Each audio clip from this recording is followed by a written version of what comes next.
आपने कभी शायद सुना होगा कि द्विघात समीकरण के कितने प्रकार होते हैं। शुद्ध होता है प्योर, एक होता है अशुद्ध एफिक्टेड एफिक्टेड मतलब इम्प्योर्स।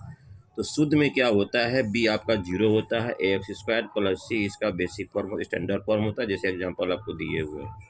और अशुद्ध में क्या होता है, एडफिक्टेड में x square plus b x plus c, इसमें बी जीरो होगा तो कोई टेंशन नहीं है, आप बी जीरो हो सकता है, इसका बेसिक फॉर्म आपका ये होता है। इसमें बी जीरो आपका नहीं होना चाहिए, इसमें बी जीरो होगा कोई टेंशन नहीं है, इसमें बी जीरो नहीं होना चाहिए, इसका बेसिक फॉर्म होता है a x square plus b x plus c रहे चाहे मत रहे, लेकिन इसका तो रहना मस्ट है। तो जैसे एग्जांपल में दिए हैं 3x स्क्वायर प्लस एक्स, ये बी का फॉर्म है, ये ए हो गया, x square minus 2x minus 7, ये अशुद्ध द्विघात समीकरण है, ये शुद्ध द्विघात समीकरण है।